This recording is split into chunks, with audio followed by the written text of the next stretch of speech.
আসসালামু আলাইকুম ওরহমতুল্লাহি ওবারাকাতুহু নাহমাদুহু ওয়া নুসাল্লি আলা রাসূলিহিল কারীম আম্মা বা'দ।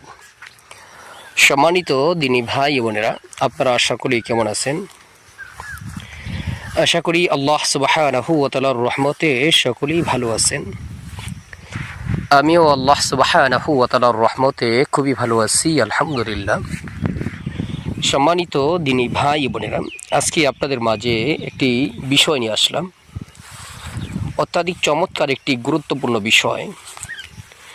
বিষয়টি হইতেছে আল্লাহ সুবহানাহু ওয়া তাআলার একটি নাম, যে নামের আমল করলে আল্লাহ সুবহানাহু ওয়া তাআলা এই নামের উসিলায় যে ব্যক্তির উদ্দেশ্য করে আমল করবেন তার অন্তরে আল্লাহ তাআলা প্রচুর পরিমাণে মহাব্বত, ভালোবাসা পয়দা করে দিবেন ইনশাআল্লাহ। অর্থাৎ যে কোনো ব্যক্তির অন্তরে মহাব্বত পয়দা করার জন্য শুধুমাত্র আল্লাহ সুবহানাহু ওয়া তাআলার এই নামের আমল করুন, ইনশাআল্লাহ তাদের অন্তরে আল্লাহ তাআলা মহাব্বত পয়দা করে দিবেন ইনশাআল্লাহ। এই আমলটি কীভাবে করবেন চলুন আমরা জেনে নিই।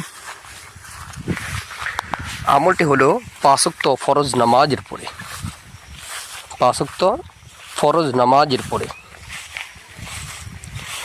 কয়েকবার ইস্তেগফার পাঠ করবেন। যে কোনো ইস্তেগফার পাঠ করতে পারেন। কয়েকবার ইস্তেগফার পাঠ করবেন, এরপর কয়েকবার দুরূদ শরীফ পাঠ করবেন। কয়েকবার ইস্তেগফার ও দুরূদ শরীফ পাঠ করা হয়ে গেলে এরপর আপনি আল্লাহ সুবহানাহু ওয়া তাআলার এই নামটি পাঠ করবেন।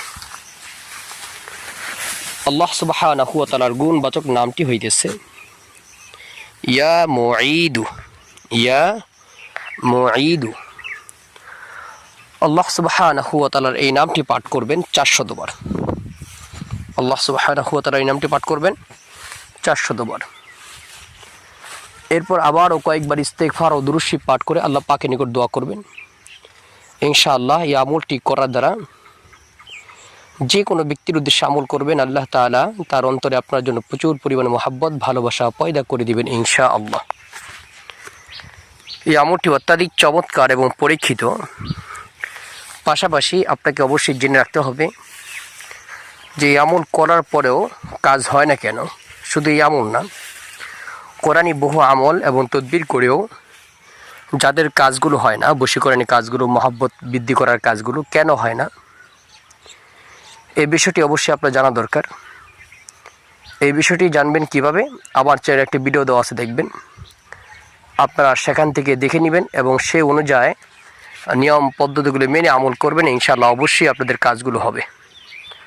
আল্লাহ সুবহানাহু ওয়া তাআলা আমাদেরকে দুনিয়ার যে কোনো সমস্যার সম্মুখীন হলে কোরআনে আমল করার তৌফিক দান করুক, আমিন। আসসালামু আলাইকুম ওয়া রাহমাতুল্লাহি ওয়া বারাকাতুহু।